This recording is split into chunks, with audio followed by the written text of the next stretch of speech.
Just introducing Manuel here. Dr. Muniz's research interests fall within the fields of innovation and disruption, geopolitics, and regional and global governance. During the spring term of 2017, Dr. Muniz taught a course titled Order and Chaos, Democracy and Force in a Changing World, which examined the rise of populism and its geopolitical consequences. Dr. Manuel Muniz. Now. My name is Manuel Muniz, and I'm coming to you from Madrid, from the IE, and I'm very sorry that I couldn't be there with you. I want to thank Seán and his team for the very kind invitation. I just couldn't travel to Ireland today, but I hope that I can add some value to your discussions from here, and I want to share with you my work over the last 3-4 years. I've been working on the rise of populism and the drivers behind that. And that's what I want to talk to you about. And it's this sort of thing that you see on the screen that has led me to think about these things. So these are the results in the recent German elections. And as you can see, the Alternative for Germany, there in the blue, doing very, very well across the country, particularly well in East Germany, actually. So you have the East German vote on the right. And, actually in East Germany, the Alternative for Germany got 27% of the vote. So even more than Merkel's party. In that part of the country. Why is this happening, right? You can see this transfer of votes from across the political spectrum to the AfD, from the Greens, from the Liberals, from Die Linke, which is a left-wing party in Germany. So all of this protest vote going to this party. This is another example, which is the first round of the French presidential elections. If only the young had voted, if only the people from 18 to 24 years of age had voted, the two traditional parties which you have down there, the Socialists and the Republicans, would have gotten 19% of the vote. So 81% of the young voting for outsiders or anti-establishment parties. So my work is sort of centered around a why question. Why does this happen? And my answer is actually fairly broad. So let me go back to the beginning first, and then I'll go down and I'll land it on specific trends. This is a graph that has changed actually my academic career. This one, or graphs like this, when I started seeing these curves, you have there plotted 4,000 years of history, so from 2000 BC to our time, and you have 2 lines, 3 lines, but they're basically 2 lines, the blue and the black lines. One measures world population and the other one measures social development index, which is a measure of material wealth. And as you can see, linear progression for centuries, and then the scientific revolution, the industrial revolution, and boom, both measures skyrocket. So we live right on the tip of this curve of exponential change. This brings with it huge benefits, but also major challenges. And I want to talk to you today particularly about the challenges. By the way, I could show you a whole range of graphs that have that shape. So this is GDP by region of the world, from year 1 to 2008. And as you can see, almost the entirety of our economic growth is concentrated on the last 150 to 200 years. So the only significant development in human history when it comes to the capacity to sustain population or to generate material wealth is the development of science and technology and the application of science and tech to economic processes, right? These are a whole range of other measures that show very similar things: life expectancy, energy capture, etc., right? This is, by the way, another measure of velocity, the time it took these technologies to reach 50 million users. So, it took the telephone about almost a century, the radio 38 years, Facebook 3 years, Angry Birds, which is a phone game, 35 days, and Pokemon Go, 6 days. So it keeps on getting faster and faster. Now, this has happened for many reasons. In the latest iteration of this transformation process, it is being produced by Moore's Law, or the collapse in the cost of processing power.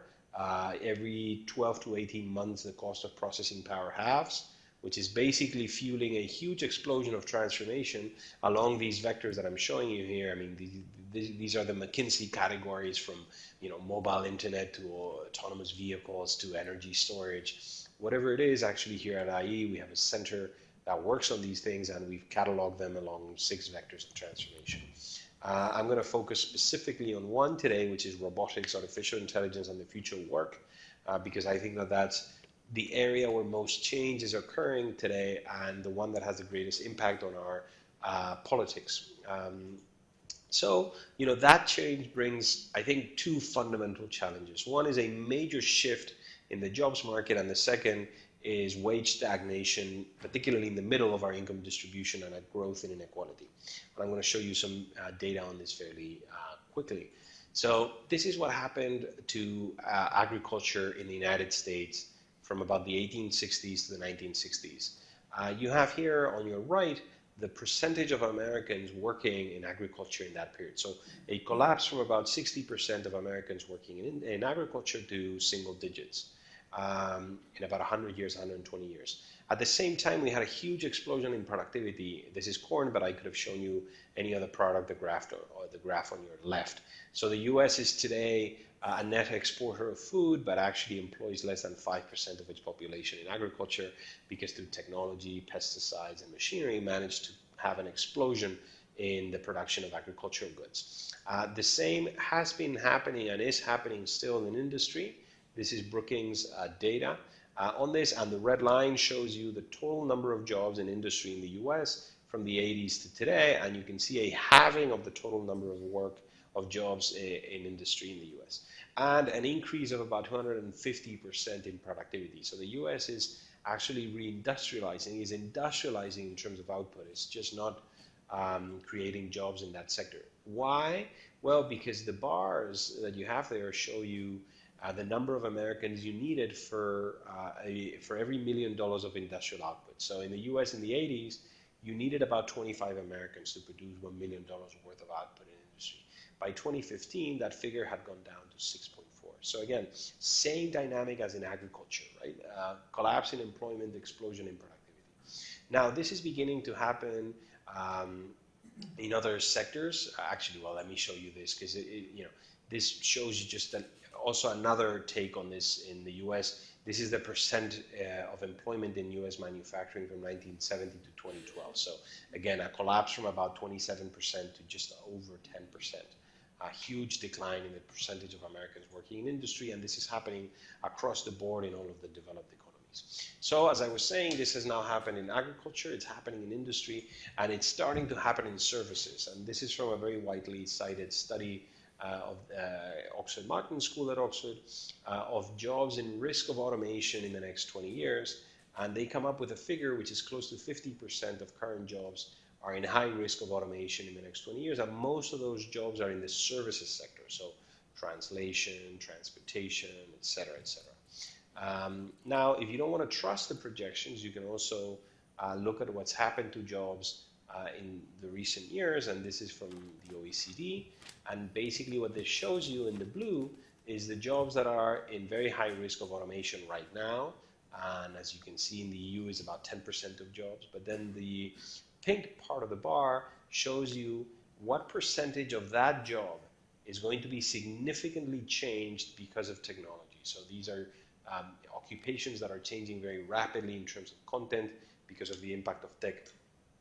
And as you can see, much, much higher percentages. So, already today, we might be seeing less automation than the predictions have told us. I mean, that the predictions would say is going to happen in the next 20 years. But we see today major changes already in the substance or the nature of the occupations that people are pursuing and developing, right? So, how are they changing? Well, they're actually changing towards more digital skills, the requirement of more digital skills. This is data from Brookings, very recent actually. It's from a couple of days ago. And what it shows you is, from the levels of digital knowledge required by jobs in the US in 2002 on your left, in 2016 on your right. So by 2016, today, it's about 30% of jobs that require low digital skills. The 70% remaining require either medium or high digital skills, so the capacity to engage with software and computers. Actually, from 2010 to 2016, over 2/3 of all jobs created in the US required either middle or high digital skills. So clearly, digital skills are becoming fundamental. And actually, and this graph shows you, the annual average wage of people with high digital skills is significantly higher. It's more than twice the annual wage people with low digital skills. So you can now see how digital skills are becoming so central to economic development. And of course, there's a very strong correlation, which is what this graph shows, between levels of education, particularly bachelor's degree and advanced degrees, and digital skills. So the premium on education is becoming very central for that upskilling, and it's becoming very central for people to then hold positions of responsibility and well-paid jobs further down the line. Now let me show you what this has produced in the job distribution, which is a polarization of the job creation over the last, actually this is 2 years, but it's true over the last 15, 20 years, which is we have seen quite a bit of job creation in the high-end, high remuneration end of the spectrum, and quite a bit of growth on the low-end, low remuneration end of the spectrum. The middle of our job distribution is hollowing out. So this is an erosion of the middle class that we've witnessed, because those jobs, and mostly they are routine or proportions of jobs, are being automated or performed by machines. At the aggregate, I'll leave you with this idea, irrespective of all the details that I've just shared with you, in the aggregate, this is what this is producing. And this might be the most important graph in the entire presentation, because it shows you that from the 1970s onwards, we've seen a decoupling of productivity and hourly wages in the United States.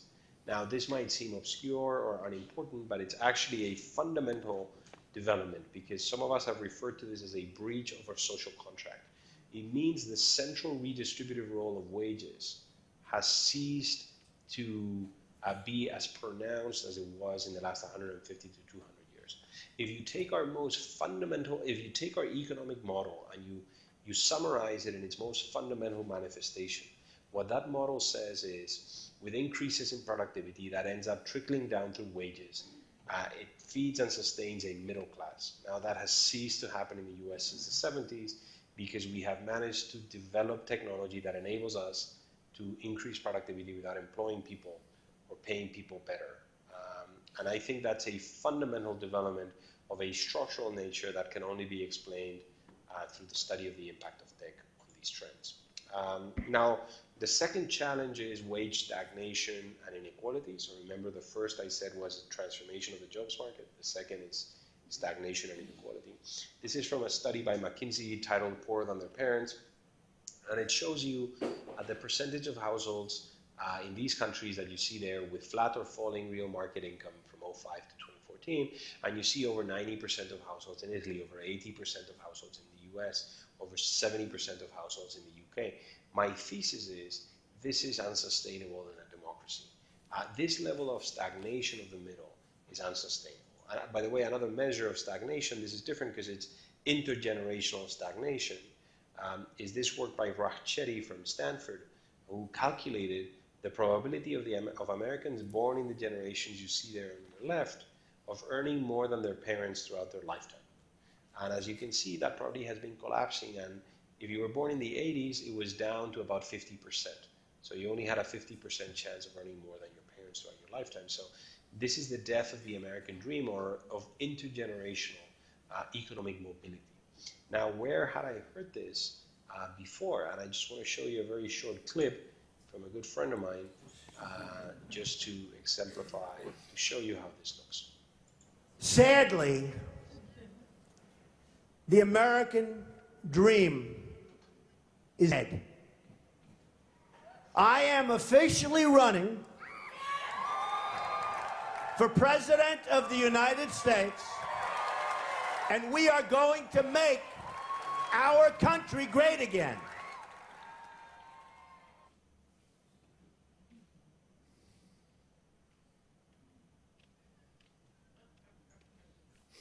Now, literally in the space of 1 minute, he makes a diagnosis, says, this is what's happened to our country, this is why I'm running, and I think more importantly, I think this is why I'm going to win, which is in fact what happened. Now, you know, the other side of that coin of stagnation is actually growth in inequality, because at a period of economic growth, and this is very important, I think, to remember, is the United States from 2009 onwards has been growing economically. So by 2012, the US had recovered pre-crisis GDP levels. So not even if you take into account the crisis can you say this was a period of very slow economic growth. In fact, the US has been growing throughout this period of huge increase in inequality, right? So you had stagnation in the middle, growth in the aggregate. What is that producing? Evidently inequality. It's concentrating growth in the top earners. And this is data from Piketty, and you can see sort of the share of U.S. pre-tax income accruing to the bottom 1%, to the top 1% of earners, or the bottom 50% in green. And as you can see, as of the late 90s, the top 1% was making more than the bottom 50% in the U.S. Let me jump this because it's not that significant. The implications of this, as I'm going to show you in a minute, in terms of political economy, are quite important. Piketty actually did some additional work that I wanted to share with you, which you can see in this slide, which is he calculated the share of income gains during economic expansion after crises that went to the top 1% and bottom 99% of earners in the US. And what he found is that, as you move along the 20th century and beginning of the 21st, you see that in the growth periods following crises, the top 1% captures a larger share of income gains during that period, to the point which by the 2009-2012 economic growth period, 95% of all economic gains, income gains in the US went to the top 1%. This is why the US is now at historic high levels of GDP, but a very large proportion of Americans will tell you have not felt the economic recovery.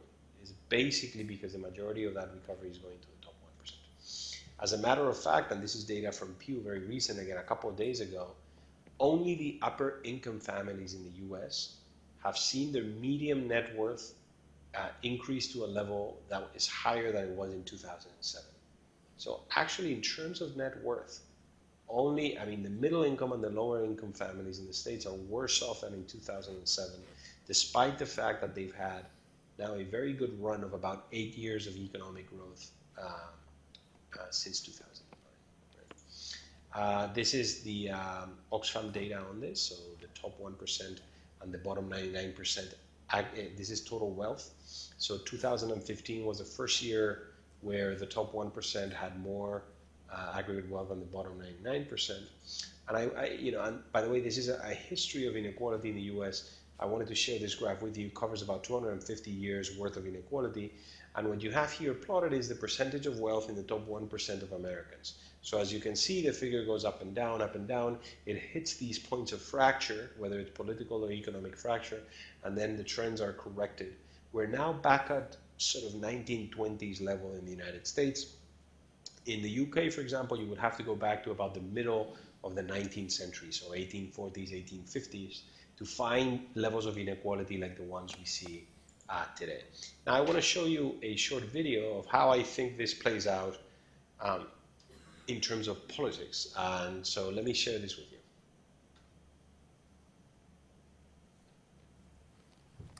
So a final experiment that I want to mention to you is our fairness study. And so this became a very famous study, and there's now many more, because after we did this about 10 years ago, it became very well known. And we did that originally with capuchin monkeys, and I'm going to show you the first experiment that we did. It has now been done with dogs, and with birds, and with chimpanzees, but with Sarah Brosnan we started out with capuchin monkeys. So what we did is we put two capuchin monkeys side by side. Again, these animals, they live in a group, they know each other. We take them out of the group, put them in a test chamber. And there's a very simple task that they need to do.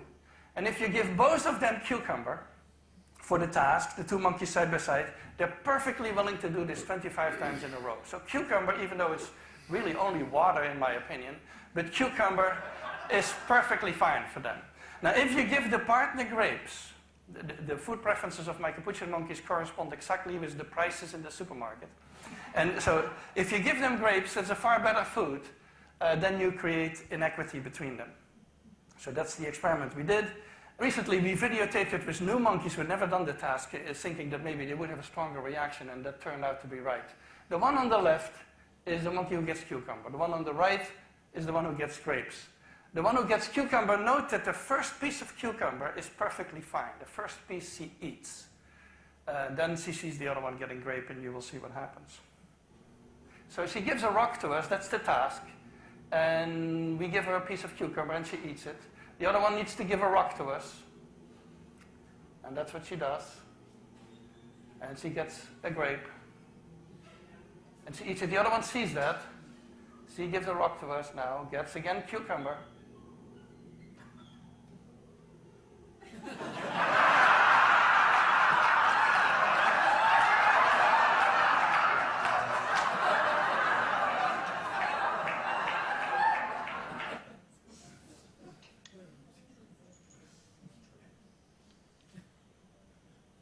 Okay, so they do that 5 or 6 times in a row. It's just outright animal torture. But what I wanted to show you is how ingrained and basic and fundamental is this is this sense of equity and lack of equity. And the question that has driven a lot of my work is, what are the implications of having so many people shaking the cage, angry with how the system is working? And for me, I have come to summarize this in 3 fundamental trends. One is a great deal of pessimism about the future and anti-systemic sentiment, and we have quite a bit of data. This is how this is operationalized, or how these trends hit the political system. I mean, the sense of the future being worse than the present and the past economically for us and for children. And anti-systemic or anti-elite sentiment, a very deep loss of trust in economic, political, academic, intellectual elites. This was very much behind the Trump phenomenon. It was indeed very much behind the Brexit phenomenon, and there's data out there of the levels of trust of Brexiteers, for example, in intellectual elites and the Bank of England and others, and very strong negative levels of trust in those groups. The second consequence is what I have called the barbarians at the gates of the political system, or in many instances, actually, these barbarians are now inside the political system, and the anti-liberal era, because what connects all of these movements is an anti-elite sentiment, an anti-liberal agenda. So it's anti-cosmopolitanism, anti-liberal trade, anti-regional integration, in many instances even anti-liberal democracy or outright anti-capitalist ideology. This is true in many of our countries, by the way, including my own Spain. And the third and most, I think, systemic and worrying development is the loss of faith in democracy as a system of government. And we have some data, very recent data from the World Values Survey on how increase for authoritarianism has increased in the United States, support for authoritarianism, and actually the number of people, for example, the other side of that coin, that say that it's essential for them to live in a democracy has collapsed over the last 30, 40 years. So the younger the person you're asking, the least likely it is for him or her to say that it's essential to live in a democracy. And by the way, this is true in the US and it's true in many European countries. So I'm going to finish here because what I wanted to say is, to the why question that opened my talk, why are we living what we're living? To me, the evidence that what is driving this convulsion is a fundamental breach of our social contract, produced essentially by the incidence of technology on how wealth is generated and distributed within our societies, is the most powerful explanation out there. The change is truly structural.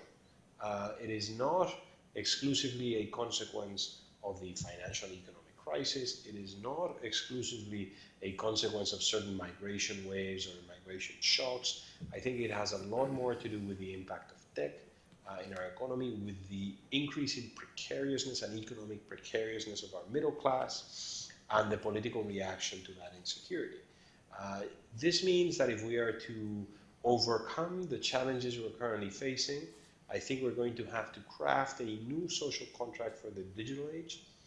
That is going to entail, I think, a deep transformation of our education systems in order to adapt and train people for the new job categories that are going to emerge and are emerging and are mostly digital and advanced, and are to some extent a little bit more detached from the traditional production of goods and services as we've known them until today. I think that new social contract is going to entail a shift in the taxation burden from labor income earners to capital. And I also think that it's going to oblige us or force us to rethink the redistributive mechanisms in existence in our societies. And here that opens up a huge debate about whether we should move towards universal basic income or negative income taxes or conditional cash transfers. I am unsure. There's going to need to be a lot of testing and pilot programs around these things. But the trends today are unsustainable. And the erosion of the central role, redistributive role of wages, I think in my mind means that we're going to have to come up with new mechanisms to redistribute the enormous wealth created by the liberal order that is now accruing fundamentally to capital holders. And last and not least, but not least, is how these processes, I think, should have an impact in how the private sector works and sees its social function. And I think one of the things that decoupling of productivity and wages does is it renders insufficient the principle that the private sector can focus exclusively on the maximization of profits and shareholder value. Because if all of the corporates do that, you have a textbook case of a collective action problem. Because given the incidence of tech, today corporates are capable of increasing profits and shareholder value without creating jobs or without remunerating the jobs they create better.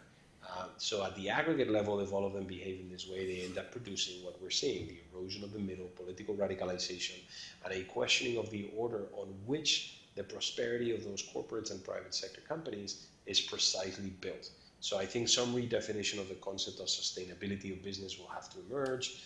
Some redefinition of the stakeholders of companies will have to be produced, and an extension of that definition, not just shareholders, but the management, the employees, the clients, even perhaps the non-employees, the people that these companies cease to employ because of tech.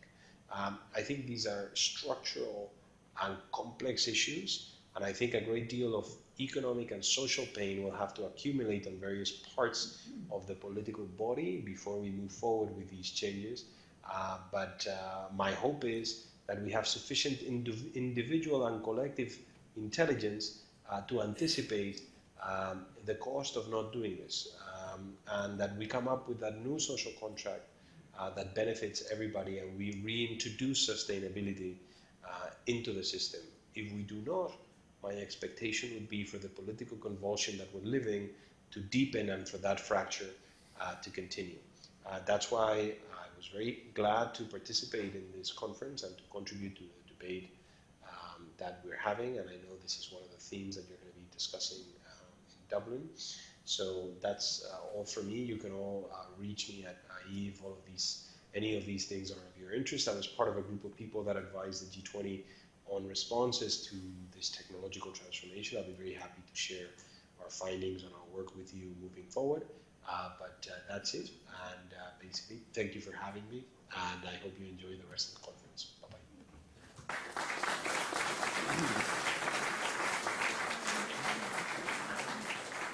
Thanks very much. That was a very interesting address from Dr. Manuel Muniz, and I suppose it's a sobering thought that if one element of Donald Trump's campaign rhetoric was to be believed, he might be a suitable speaker at the Social Justice Ireland conference.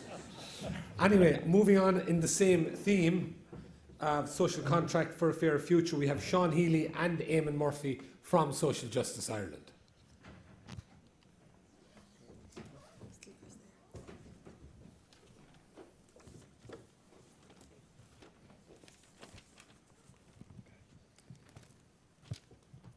So the President very helpfully referenced T.K. Whitaker in his speech, which was useful for us.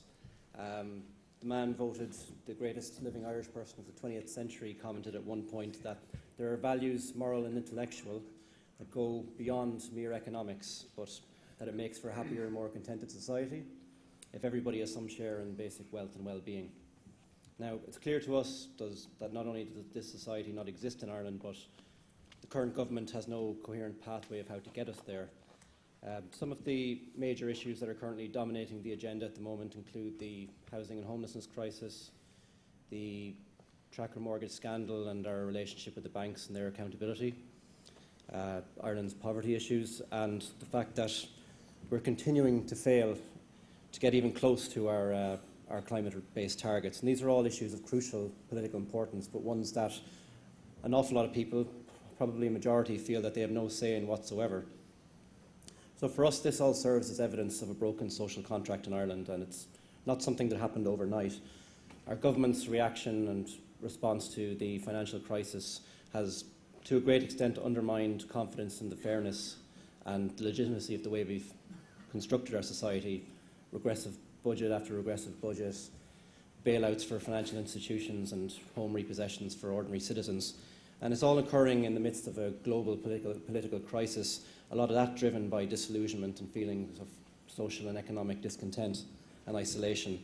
To counteract this, we feel that what's required is a progressive alternative to be put forward to ensure that Ireland doesn't go down the same path as a lot of these countries, like, for example, the UK with Brexit, the US with Donald Trump, and that basically there needs to be a new social contract in Ireland.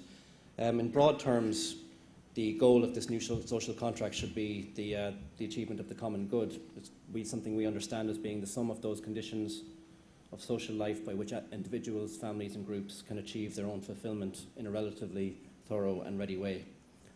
Now that's the Pope, not us, so I won't take credit for it. So how do we achieve this? First of all, our society must aim to deliver public services and social infrastructure equivalent to those delivered by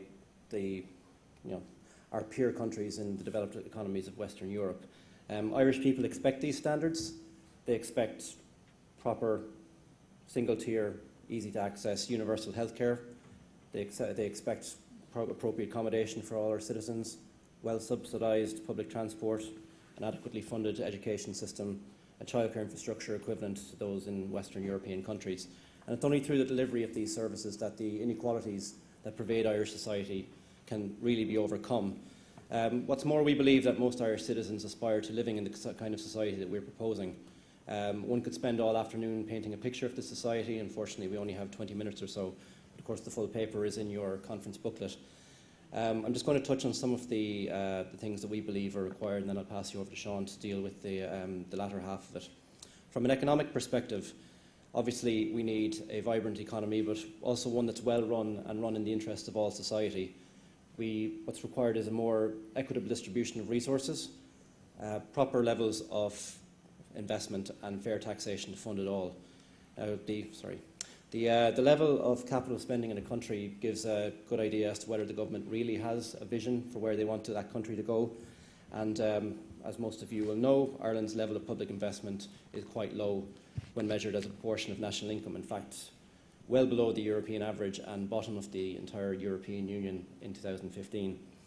Minister Donoghue has commented recently that Ireland's public investment figures stack up quite well internationally when compared to public expenditure. But as Jack helpfully pointed out before lunch, Ireland's level of public expenditure as a proportion of national income is at the very bottom of the Union as well. So while what Minister Donoghue points out is quite correct, it kind of takes things out of context and the full story isn't being told. The effects of inadequate investment are there to be seen in everything from our current housing crisis to the lack of a proper rural broadband network in Ireland to the lack of sufficient flood defences in our towns and communities across the country. Now, for a fair society that we envisage to be created, public investment simply has to increase. There's no two ways of saying it. And in order for that to happen, we need fair and sustainable taxation. What we mean by sustainable is, first of all, what's required is a broader base. Probably the greatest lesson of the 2000s for Ireland was that our small open economy is very prone to shocks which can cause large portions of revenue to disappear almost overnight. So a broader tax base would prevent that from happening again, or at least mitigate against it. But we also need to recognise that European levels of services and infrastructure can't be achieved without at least close to European average levels of taxation. Increasing the overall tax take from all sources towards the European average would raise billions of additional revenue and still allow Ireland to remain as a low-tax country. We're so far below the European average that even a few additional extra points of GDP would bring us nowhere near the designation for a low-tax economy. Politically, it's clear to us that people around the world have lost trust in or feel isolated from a wide range of decision-making institutions and political systems. Proof of that, as I said earlier, is seen in the UK and the US, but across Europe as well. And these trends, we believe, are primarily the result of failed social and economic policies. It's true that in many countries the political agenda, as the President pointed out earlier, is being set from a neoliberal perspective. First and foremost, the priority is given to economic issues. The ongoing failure in this country to deal with the homelessness crisis is a good indication of that, or a good example of that. Governments repeated turning to market-based solutions in order to deal with the issue rather than using the direct intervention that's actually required. At an EU level, we believe that the European Union needs to reprioritise and rebalance its policy focus and give far greater prominence to social priorities. Now, the failure to address key aspects of social policy in the last few years has resulted in many people being drawn towards the Eurosceptic movements or populist movements that I referenced earlier. For a long time, I think a lot of people probably restrained their criticism of the European Union for fear of being seen as Eurosceptic or worse, but that lack of open debate has actually created a vacuum that's been filled by a lot of these right-wing populist movements, and they're now expressing people's discontent. If the European project reasserted itself and reasserted its credibility by strengthening its social foundations, then its critics would have very little basis for their arguments. And yet, when President Juncker of the European Commission recently proposed 5 alternative visions for the future of the European Union, incredibly, of the 10 pillars related to each of those 5 visions, not a single one referenced social policy. More and more, the EU is being seen as this economic project being driven by an elite, and one that's failing to address issues like poverty, social exclusion, deprivation, as well as issues related to taxation, health and education. From a cultural perspective, we believe that the new social contract needs to have, funnily enough, social justice at its core. We believe that every person has 7 core rights to which are essential to the development of a just society, and we believe that these rights are so fundamental to the experience of Irish people and to what people's expectations of a well-run democracy is that they would be universal amongst Irish people. The core rights are there on the PowerPoint slide. They are the right to sufficient income to live life of dignity, to meaningful work, appropriate accommodation, relevant education, essential healthcare, real political participation, and the right to cultural respect. And the achievement of each of these rights should form the basis of a new social contract for this country. As well as this, equality must be a central component of the social contract. Inequality produces a range of negative outcomes for people who experience poverty and social exclusion. The evidence shows as well that more equal societies produce better outcomes in everything from subjective well-being to lower crime rates. And growing inequality has been at the heart of a lot of the international upheaval that we've seen in the last few years. Some of that has been caused by economic developments that, were either inevitable or are the downside of otherwise desirable trends. Things like technological progress, that's obviously a good thing, it can't be arrested. Things like the growing competitiveness of the economies of the third world is obviously a good thing, and you can't arrest that. But while they are disruptive, it's the failure to ensure that the gains from these things are fairly distributed, or widely distributed, or I beg your pardon, has led to a social and political upheaval that has happened in other countries. We've been relatively isolated from it here, but we believe that a new social contract is required to ensure that similar outcomes don't take place in Ireland, because we're not immune to it. And that actually brings me to the conclusion of the economic, cultural and political side. I'll pass you over now to Seán to deal with the social and sustainability aspects. Thank you.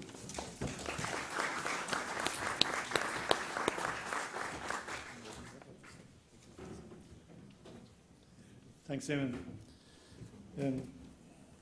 The emergence of the precariat has been referred to earlier on a number of occasions by a number of speakers. And I think that it basically is a very important component in looking today at the relationship between society, or within society, between labour and capital. But I think I want to push it a bit further, because there's a particular understanding, and it has been articulated well already today, of the precariat and that reality. But I think it goes beyond that. At the core of this new reality of precariousness lies the fact that for the first time in history, those with power and resources can move their wealth to other parts of the world, where there are a great many people ready without complaint to suffer any kind of employment regime, no matter how poorly paid and no matter how terrible their working conditions. When this was not the case in the past, both sides were forced into a kind of an interdependent relationship. They had an interest. Each of side, capital and labour, had an interest in negotiating solutions to their disagreements and finding ways of getting along. Now, failure to find such solutions would lead in the past to mutual destruction, because there was nothing else to be done. There was no other option. So there was a natural emphasis on finding mutually agreeable solutions to disputes, and both sides had an interest in ensuring the other side continued their engagement. This in practice meant that there were built-in limits to inequality and to social exclusion. The welfare state emerged as part of this. It's not the only reason, but it had a very strong role in the emergence of the welfare state. A process, in fact, for ensuring that labour was always in a good position to take up employment. That was part of the kind of underpinning justification for it.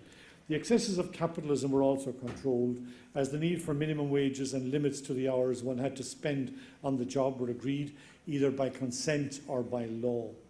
In practice, this reduced the widening of the gap between rich and poor, and this uneasy balance survived for more than a century. But today, this situation has changed dramatically.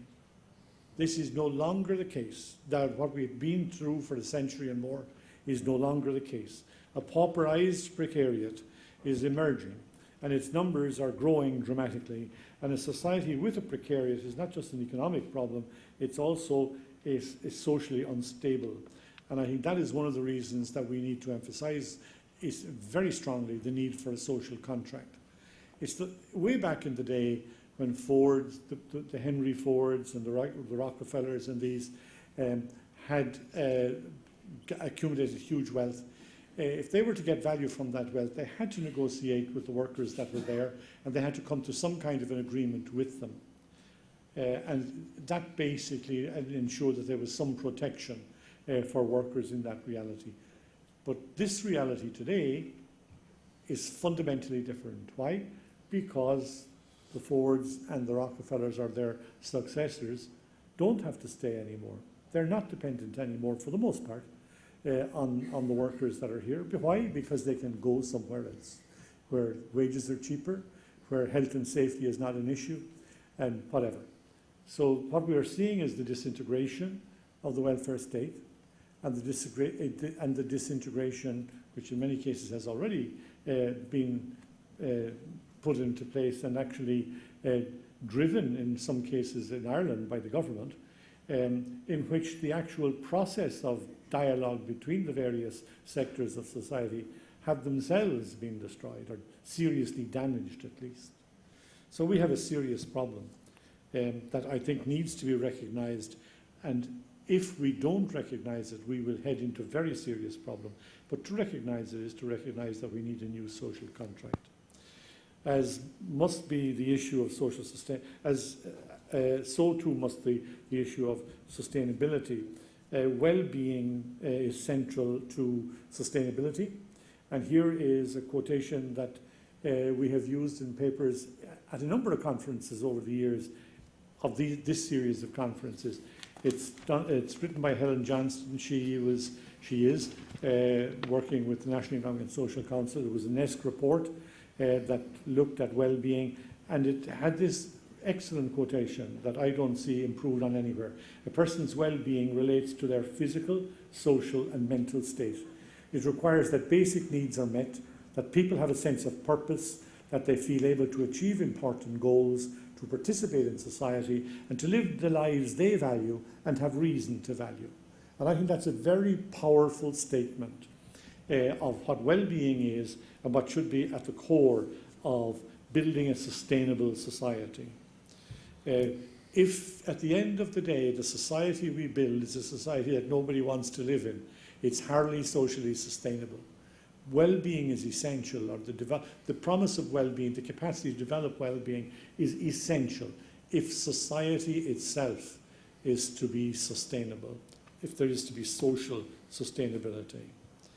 And with sustainability in mind, it has been clear to us for a long time that new indicators and indexes are required to track human development comprehensively, as GDP and GNP are limited to measuring the monetary value of things and include many activities that are in fact detrimental to society and incompatible with the common good, while at the same time omitting issues that are the opposite, that are actually essential for the common good, such as unpaid work, for example.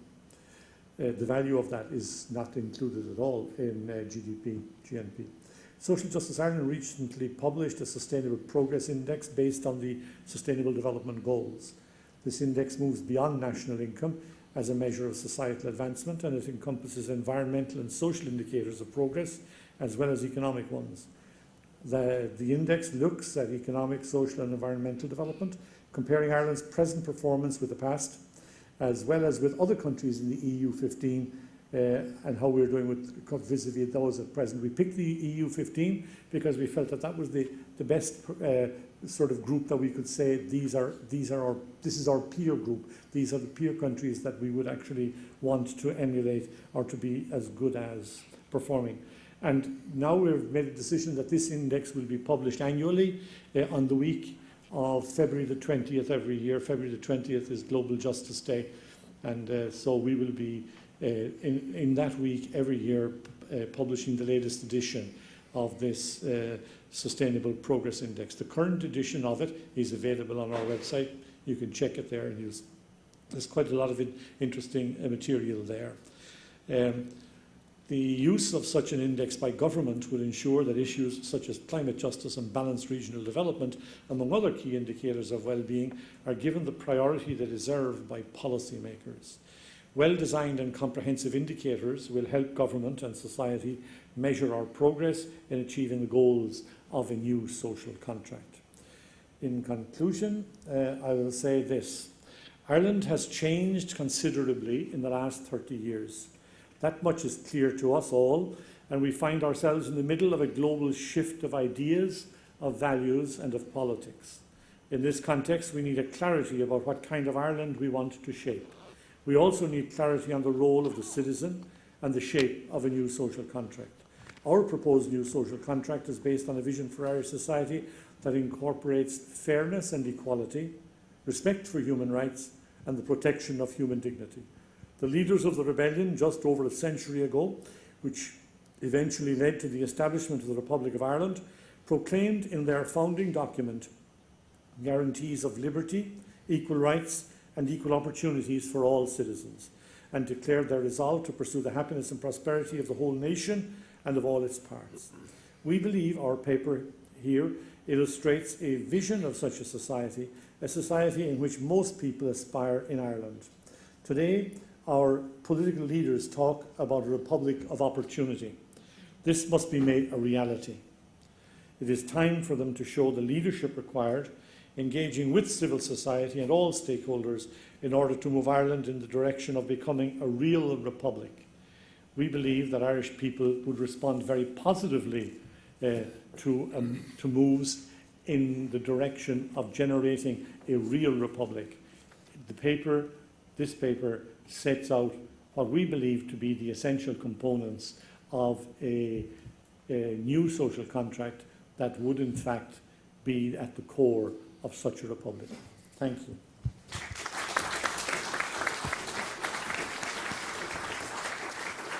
Thanks very much, Seán, and we are going to open it up to the floor. Please, I'm sure we have plenty of thoughts and questions on that. We have a roving microphone here. We have a man here at the front. Have we? Yeah. Do we want to take a couple before we get Seán Eamon to respond? Anybody else? Yeah, take that one. John Martin. I feel after that presentation and our colleague, first colleague that spoke to us from afar, I feel like just being in a car wreck. We used to say in 1980, the last person to leave the country, please turn off the lights. I feel now the last person to leave the planet, please turn off the lights. Frightening statistics, frightening information. I think we more or less ascertained this morning from our first two presentations that things were changing and had changing, and the challenges was even beyond our comprehension at the moment. And I think your contribution has just copper fastened that. I used to be worried about the future of my grandchildren. Now I'm worried about the future of my grandchildren's grandchildren. Because capitalism survived for 300 years because they were doing what capitalism was doing. They were providing jobs. The new economic order is no longer providing jobs. There is no longer seems to be a social contract between those who are providing the products and the person they need to actually produce those products. What I would like to know is, okay, a social contract, I believe, is possible in Ireland because we're neither a right or a left society, and we don't have that. I believe a social contract is possible in Ireland. I think a social contract, from what we've seen, could be, dare I say it, quite instrumental in other countries of dealing with their situations. If they move as they're moving, as we know they're moving to the Asia and other countries, how long are they going to get in those countries with the cheap labour before the machinery comes in and they no longer need the labour in there as well? Thanks, John. Thanks. I'll just take from Tony here as well, just before we go back to Andy. Tony Fahey from UCD. It just struck me from listening to Manuel Muniz there earlier that what's striking about Ireland is how different the situation is. His argument that the wage system has broken down as a way of transferring wealth, and this has caused widening gaps, which is reflected in the rise of right-wing parties. The difference seems to be in the Irish case is certainly wage inequalities have widened, has been mentioned a few times. But what seems to be exceptional in Ireland is the effectiveness of the social transfer system in compensating for those gaps. And one thing we do have some, or seem to be fairly reliably measured over the years, is that income inequality hasn't changed in Ireland since the early 1970s, since it was first measured. So whatever is happening, the social transfer system is working mightily to counteract the widening wage gap. And confirming what Manuel Muniz has said, there actually is no right-wing protest in Ireland. There is no insurgent right-wing movement. There is no, the voters aren't throwing their toys out of the pram, more or less. So that does seem to suggest that there is an implicit social contract here. It's worked in a certain way. It's far from perfect. And indeed, Social Justice Ireland many a time has pointed out what the imperfections are. But I've always taken, the message I've always taken from the annual review that the Social Justice Ireland produces is that what's needed is a large range of incremental adjustments rather than a sort of a grand overhaul of the entire system.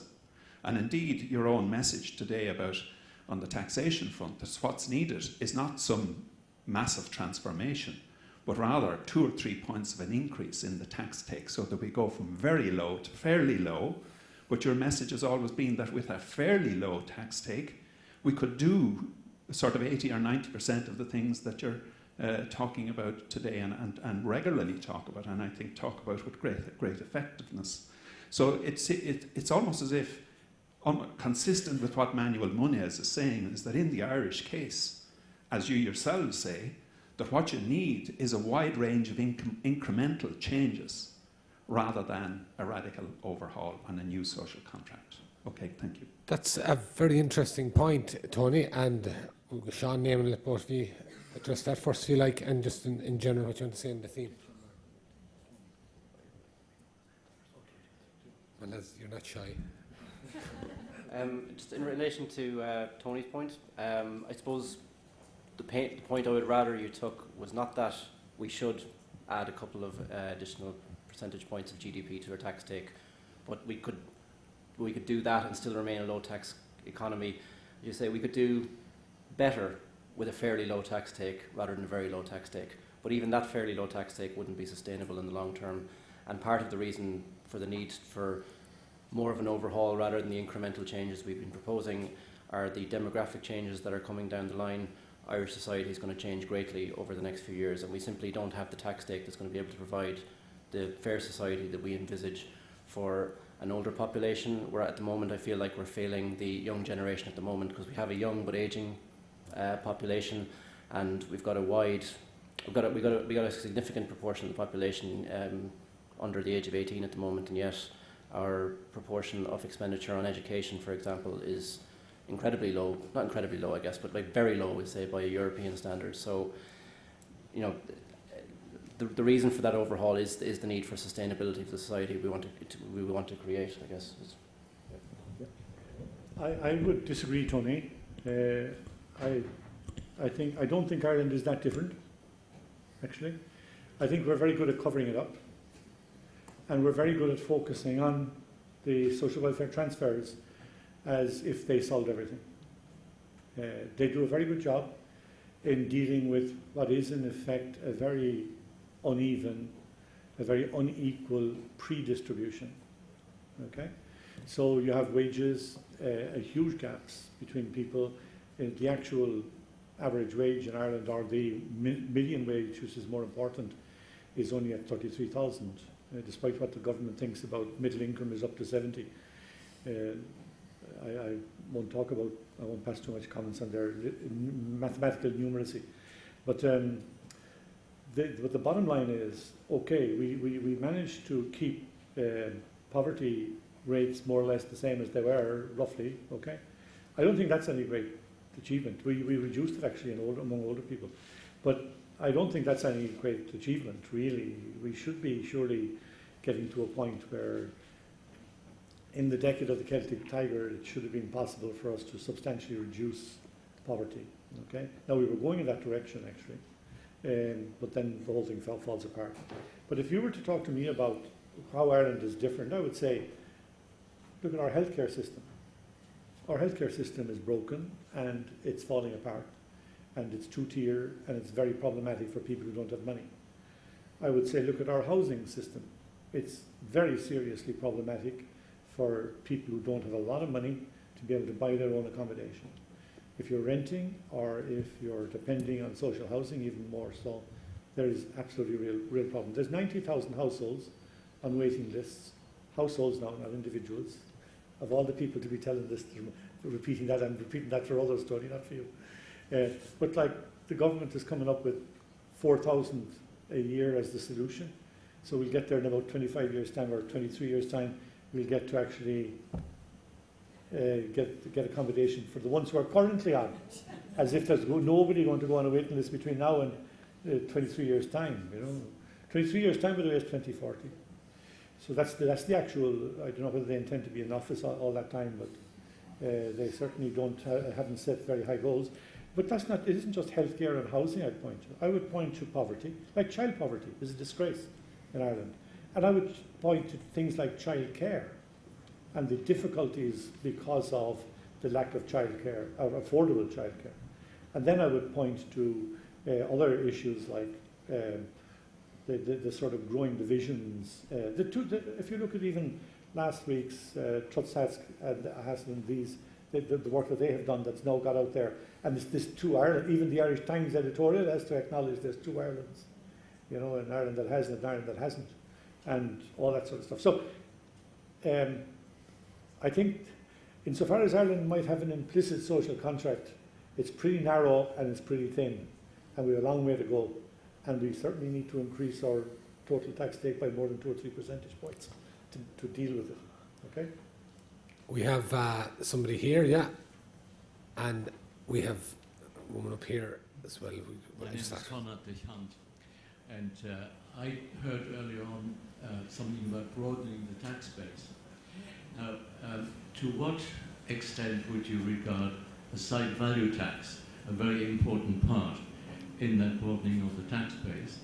And to what extent does your organization have thoughts and reflected on that matter? Thank you. Will we take one more? There's a woman here. There you are.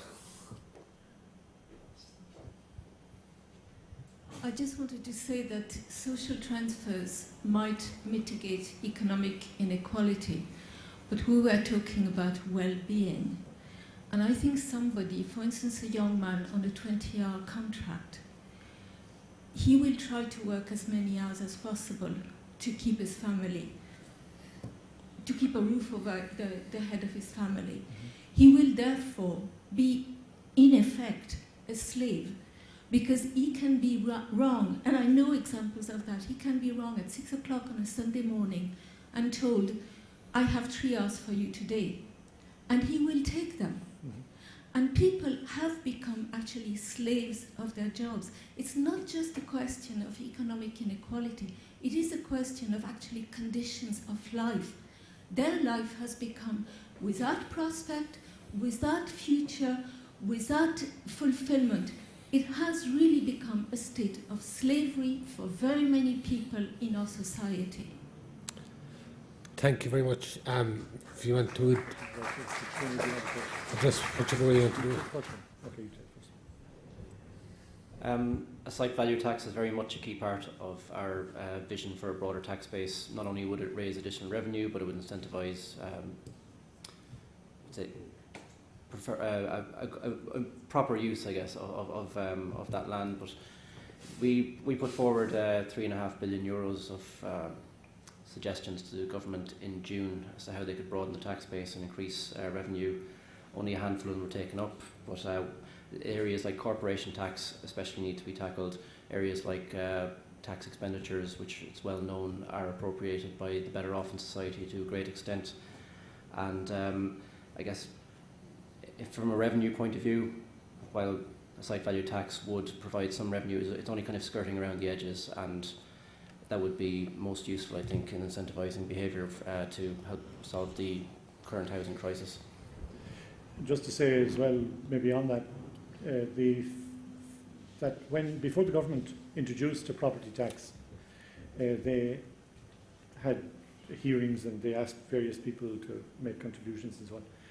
We did a policy briefing. We went in and did a presentation to an Oireachtas committee that was looking at it, and what we were advocating was a site value tax, 100%. This is the solution, and we showed how it could be done, how it would impact, and so on. But when Irish politicians or the Irish political system gets that stuff, it tends to make an almighty mess of what in effect are very good ideas. And to wind up with the policy, with the property tax that we've wound up with, is one of the daftest. Well, it's an extraordinary story in political economy and from the world, anywhere across the world. It's another day's work, but the issue for us, we would still believe the site value tax is the key to the property tax. On the issue of the 20 hours, and then I agree that there's a huge dimension of modern slavery attached to 0-hour contracts or to contracts, and even the push to forcing people to be self-employed when they're not really self-employed is actually a push towards slavery. There's 450,000 people, I think, now who are supposedly self-employed in Ireland. While some of them are genuinely self-employed, the vast majority are not. They're forced into that space. The world of work is changing fundamentally. For the 100 years that Ireland has its independence or whatever since the Rising, we have followed the same mantra that much of the Western world has followed, that the solution to everything is to get a quality job for everybody, paying good wages, and that'll solve everything. That's the way that we distribute them, whatever. Now, as has been discussed both by the President and by other speakers earlier, from the 40s to the 70s, there was very good initiatives in that space, driven, I think, more by people who had fought in the war and decided that they weren't going to take any more nonsense from so-called experts. But that fell apart, we have, in more recent decades, seen the growing ruthless exploitation of the labour force. And what I'm talking about in the precariat, when I talked about the precariat earlier, is that there is a new development, a new dimension that has not been built into the precariat discussion too much up to now, or very much up to now, and that is that this particular thing is so fundamental that it could actually undermine democracy. It's certainly undermining the welfare state, and I think we need to take it seriously. And I'm not being alarmist about this. I mean, I know we can say Ireland is different, and we won't be doing so bad and whatever. But I think we can deal with this. But it needs. The President is right. We need radical thinking. We need reimagining. That's where we have been arguing for basic income for nearly 30 years. And doing all the figures and doing all the the mathematics to show it's possible, doing all the economics to show that it won't have a negative impact, doing all the impact studies to show that it actually would have an impact on poverty, by the way. It does. It isn't as if it is neutral on that. And a whole lot of other stuff. But it's not just on the income side.